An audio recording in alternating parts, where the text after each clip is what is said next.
అందరికీ నమస్తే. Welcome to my channel moms life. ఈ వీడియోలో అందరూ ఇష్టపడే ఎంతో టేస్టీగా గుత్తి వంకాయ కర్రీ ఎలా తయారు చేసుకోవాలో చూద్దాము. ముందుగా స్టవ్ ఆన్ చేసుకొని పెనం పెట్టుకొని పెనం బాగా హీట్ అయ్యాక పావు కప్పు పల్లీలు వేసుకోవాలి. అదే కప్పుతో పావు కప్పు జీడిపప్పు వేసుకోవాలి.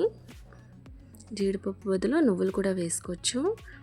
4 ఎండుమిరపకాయలు, 2 బిర్యానీ చెక్క, 4 లవంగాలు, పావు స్పూన్ జీలకర్ర వేసుకొని బాగా వేయించుకోవాలి. గోల్డెన్ బ్రౌన్ కలర్ వచ్చాక బౌల్లో తీసుకొని చల్లారబెట్టుకోవాలి.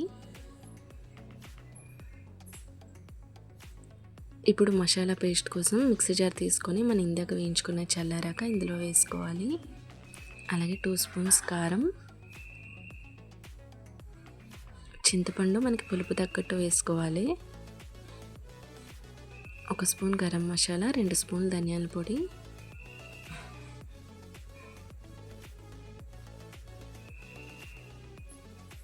పావు స్పూన్ పసుపు, 2 యాలకులు, 1 కప్పు కొత్తిమీర, సాల్ట్ చూసి వేసుకోవాలి సరిపడా. ఆనియన్స్ మనం గ్రేవీకి తగ్గట్టు వేసుకోవాలి. 1 టొమాటో,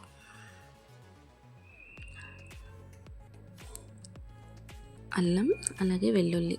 అల్లం పేస్ట్ ఉంటే అల్లం పేస్ట్ మనం గ్రేవీలో వేసుకోవచ్చు. ఇలా అన్నీ వేసుకున్నాక మెత్తగా గ్రైండ్ చేసుకోవాలి. ఇలా గ్రైండ్ చేసుకున్నాక నేనైతే కుక్కర్లో కుక్ చేస్తున్నానండి ఈ కర్రీ. స్టవ్ ఆన్ చేసుకొని కుక్కర్ పెట్టుకొని అందులో ఆయిల్ వేసుకొని ఆయిల్ బాగా హీట్ అయ్యాక మనం ఇందాక ప్రిపేర్ చేసిన గ్రేవీ వేసుకోవాలి.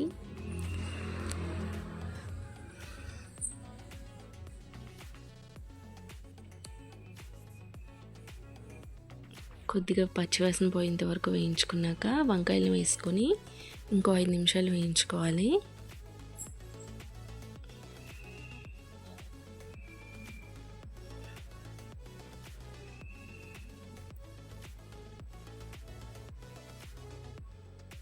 ఇలా కొద్దిగా ఉడికాక మనం ఇందాక మిక్సీ జార్లో వాటర్ వేసుకొని ఇందులో వేసుకోవాలి. వాటర్ మనకి గ్రేవీ కావాలంటే కొద్దిగా వాటర్ వేసుకొని మనం ఉడికించుకోవచ్చు. ఇప్పుడు ఇందులో ఒక బిర్యానీ ఆకు వేసుకొని ఒక 2 నుంచి 3 విజిల్స్ వచ్చేంత వరకు ఉడికించుకోవాలి.